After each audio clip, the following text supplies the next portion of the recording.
Hello and welcome to We Learn Virtual Learning Network. This is session number 5 of Modern Indian Political Thought and the chapter is Justice M.G. Ranade. Let's see the topics to be covered. Introduction, Ranade and religious reforms, Ranade and social reforms, Ranade's interpretation of Indian history, political ideas of Ranade, economic ideas of Justice Ranade. The introduction.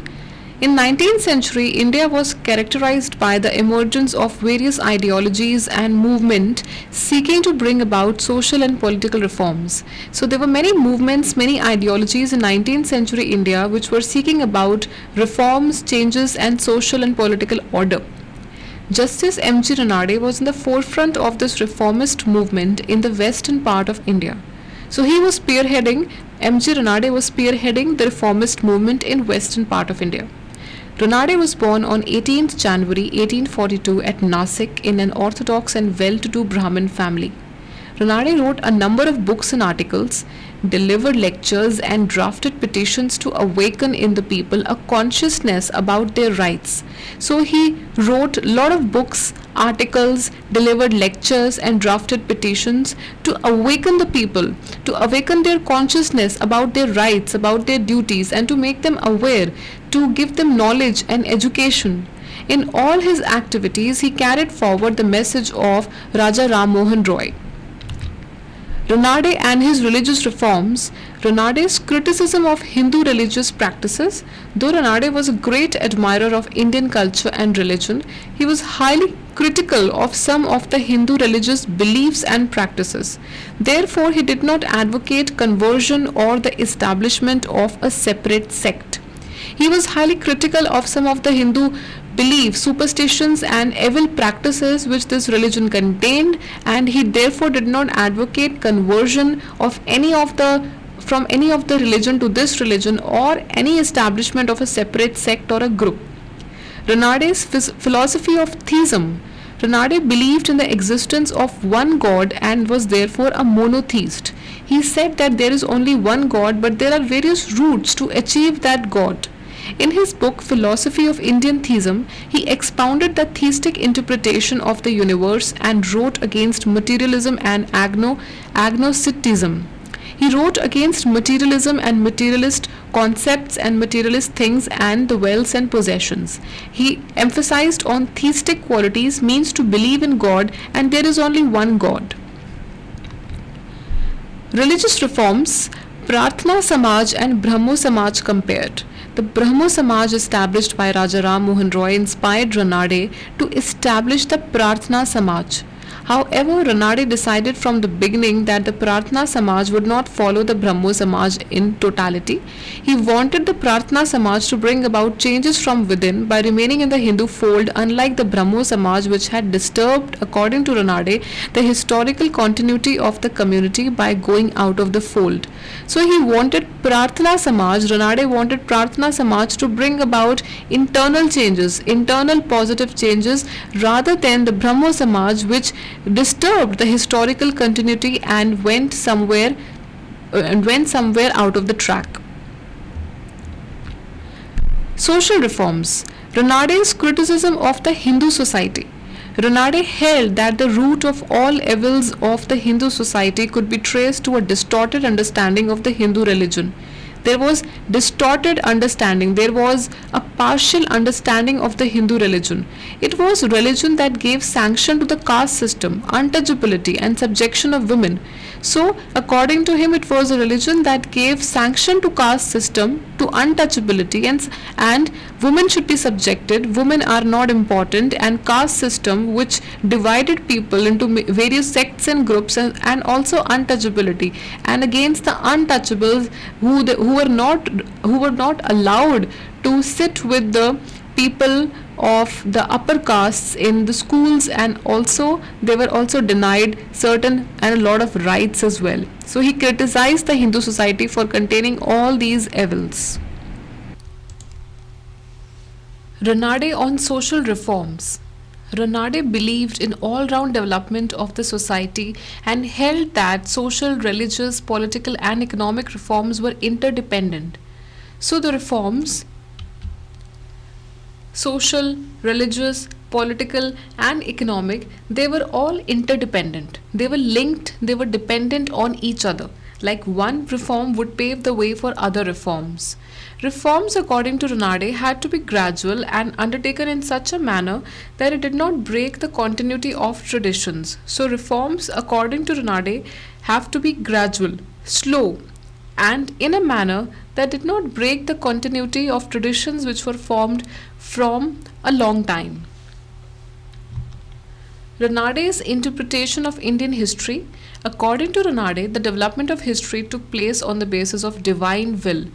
It took place on the basis of God's will. It was a divine will that the Indians should experience different invasions.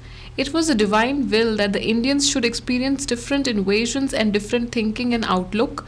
In the present section, we shall discuss Ranade's ideas on the rise of Maratha power and providential character of the British rule in India. Ranade's interpretation of Indian history and role of Islam in Indian society and in the Indian history. Ranade believed that interaction with the Islamic tradition enriched the indigenous Indian society and culture. He gave the example of the Bhakti and the Sufi traditions of religious philosophy in the context. So, according to Ranade, with the coming of Islamic tradition, with the coming of Islamic religion, it only enriched, it only rise, it only made the indigenous Indian society to flourish, as well as the Indian culture also developed and it grew. The Indian society and the Indian culture grew and developed in a big way. And also the examples of Bhakti and Sufi traditions were prevalent of the religious philosophy in this context. And also Ranade's views on the rise of Maratha power. Ranade was a keen student of Maratha history and he was appalled by the distortion of Maratha history at the hands of the British historians. He was profoundly impressed by the personality of Shivaji and undertook a deep study of the historical processes involved in the Maratha uprising. So he undertook a deep study and research about the historical processes that what were the reasons, what were the causes of the Maratha uprising and also of the Maratha history.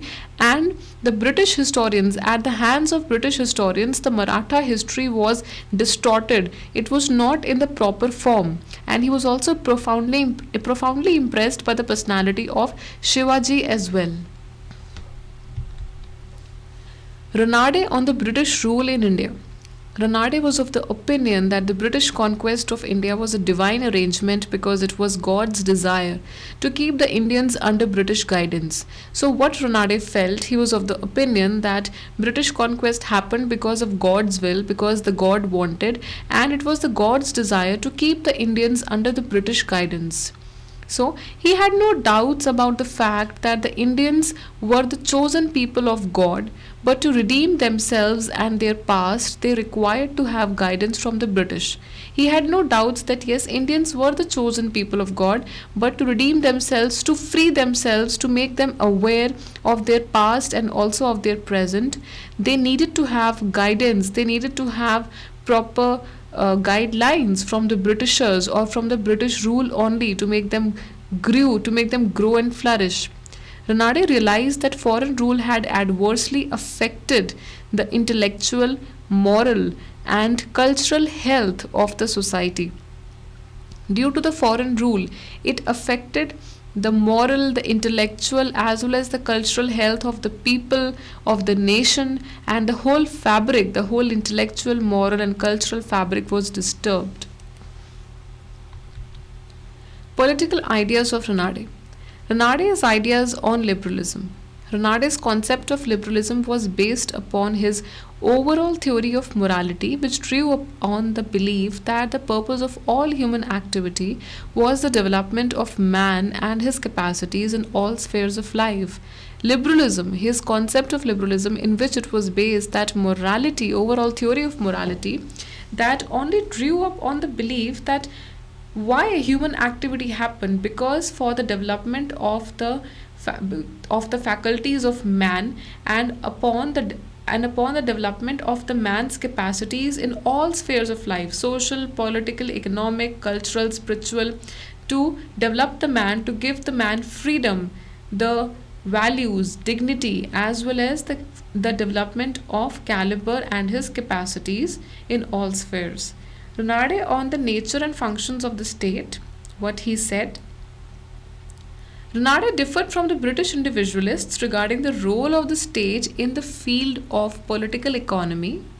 He maintained that the state represented the power, wisdom, mercy, and charity of its best citizens.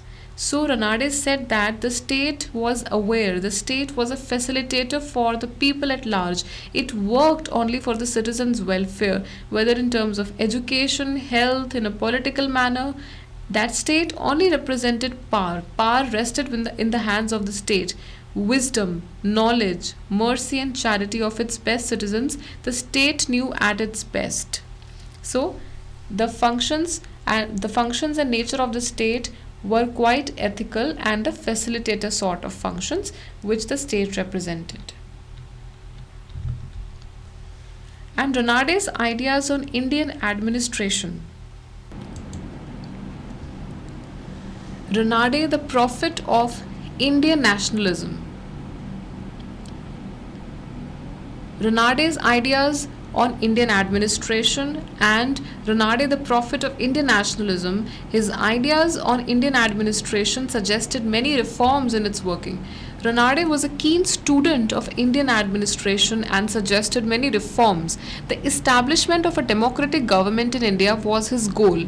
He requested the British government to grant fundamental rights to the people. So he wanted fundamental rights to be given to the people and fundamental duties to be provided to the people.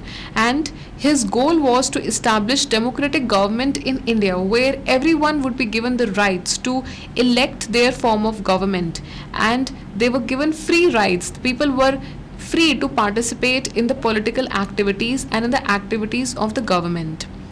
Renard, the prophet of Indian nationalism. Renard was also the prophet of Indian nationalism. He was the first Indian thinker to insist that national development must be based on the principles of democracy, secularism, and liberalism. So he said that the national development, the nation's development should be based on the principles of democracy, where everybody was participating in the political affairs of the state, and also everybody was free to exercise their right to speech, religion, and other activities as well. And they were also free with respect to the religion.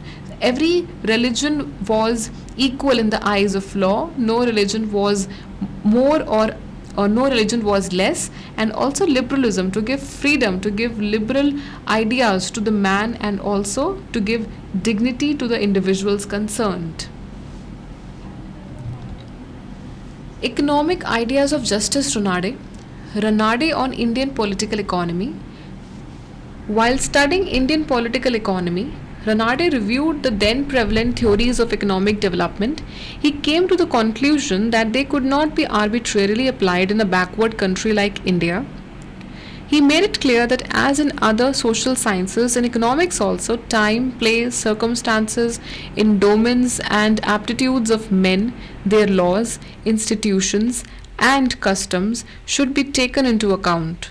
The laws of classical economics could not be arbitrarily applied because history proved that they were not universal. So he made it clear that in other social sciences and economics also, time, place, circumstances, endowments, capacities, aptitudes, attitudes of men, their laws, institutions and customs should be taken into account.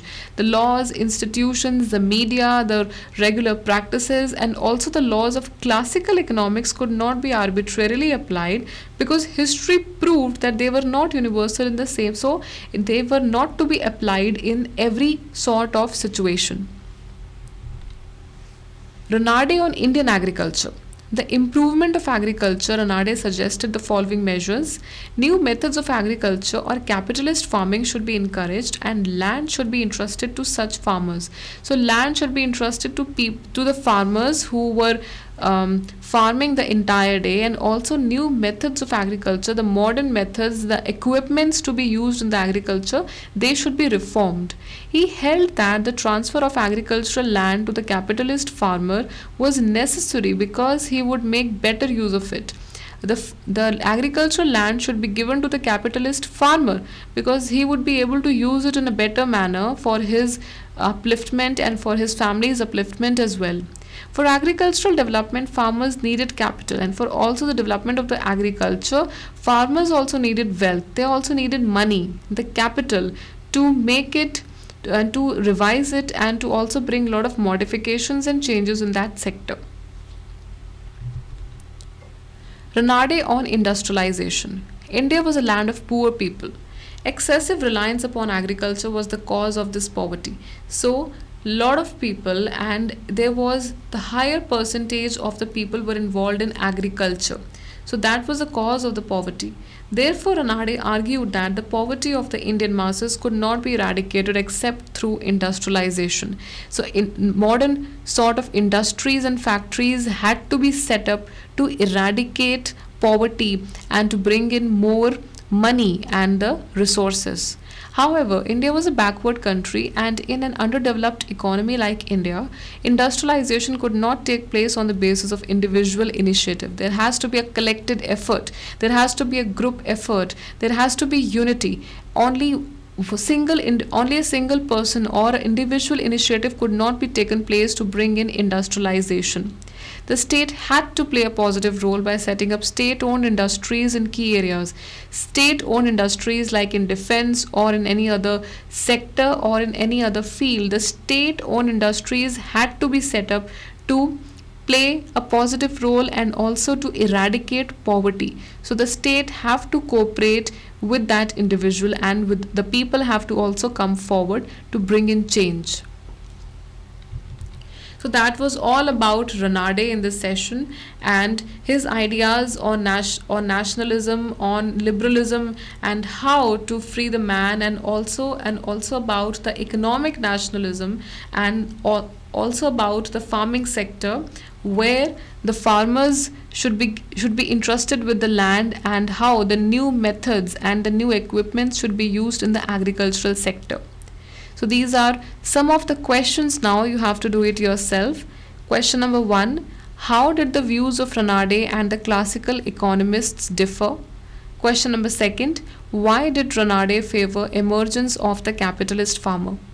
That's all we have for you in this session. Thank you. Happy learning. We learning.